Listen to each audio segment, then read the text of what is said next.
Once upon a time, in a tidy brick house on Chestnut Lane, lived a little boy named Peter, born with bright eyes but an even brighter talent for untruth.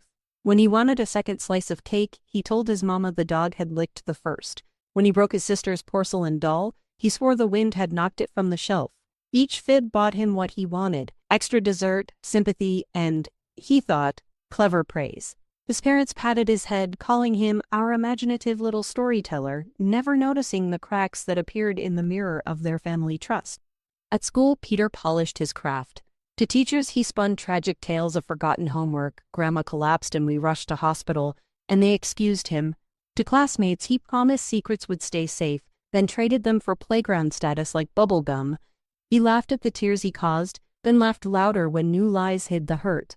By 15, he could walk into any room and repaint its facts overnight. He even persuaded the debate coach he'd won tournaments that existed only in his daydreams. Soon, girlfriends came with roses and romance, and Peter learned the sweetest lie of all: lie will never hurt you. Behind their backs, he murmured the same words to others, scattering promises like dandelion seeds.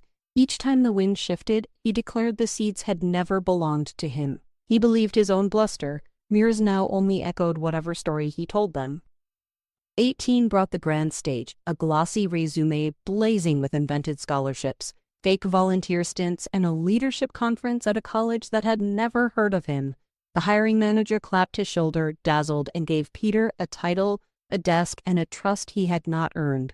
For a few months he danced through meetings and paychecks, every grin another coat of varnish on rotting wood. Then the stumble. A trivial expense report claimed mileage for a trip he'd never taken. A sharp-eyed coworker noticed the decimal and confronted him. Peter barked denial, red-faced, but the numbers glared louder than his voice. A written warning landed on his desk like a single loose thread, tiny yet enough to unravel everything. The same week, his girlfriend found texts whose emoji spoke truth his tongue had never dared. The careful castle of lies shook, plaster raining down. Jobless, loveless, friendless overnight, Peter dragged the debris of his stories to the curb where no one collected it. Family doors bolted at his knock. Dad's eyes, once soft with pride, hardened to granite. Mom whispered, "We don't know that boy anymore." Unaware she now spoke literal truth. He couch-surfed until couches ran out, then cardboarded a doorway beneath a flickering street lamp. There, the currency he'd minted for years, believe me, suddenly carried no value. Even soup kitchen spoons were counted twice when he passed. A stranger in a worn coat offered shelter in exchange for a simple favor. Desperation has poor eyesight, Peter agreed. Night closed like a trap and opened again inside a holding cell. The favor, it turned out, was burglary caught red-handed on security cameras. Bars became his new address, each clank an iron reminder of every shrugged-off truth. Prison stripped illusion the way winter strips leaves. In the gray yard, word travels faster than eyes can blink. Another man's reputation grows from what you actually did, not what you said. Between push-ups and prison stew, Peter began the long exercise of telling the hardest tale of all, a full-length confession, no omissions, no varnish. First to himself, then to counselors, then to every skeptical ear willing to listen. Early release came slowly, a calendar of years rather than pages.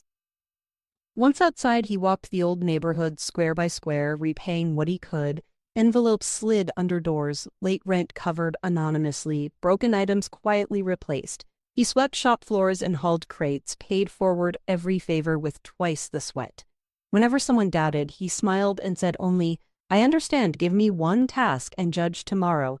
Tomorrow became weeks, then months. A diner owner who first refused him eventually let Peter name the daily soup after learning he'd quietly tipped out his whole paycheck to cover a coworker's sick child. At last he stood again on Chestnut Lane, cap in trembling hand. Father opened the storm door an inch, eyes wary behind bifocals. Peter didn't beg. He presented an envelope, modest cash wrapped in a letter that began, "I've told the truth to people I never knew. Now I tell it to the ones who taught me truth existed." When the door closed again, he did not push. He returned weakly to mow the lawn, fix the gutters, and vanish before the porch light switched on. One spring morning, Mother found a newly painted mailbox, fresh white, no lies hidden beneath the coat, and on the post a single lily. She wept, then let him stay for coffee. The reunion grew in inches of earned silence, not demands of instant forgiveness.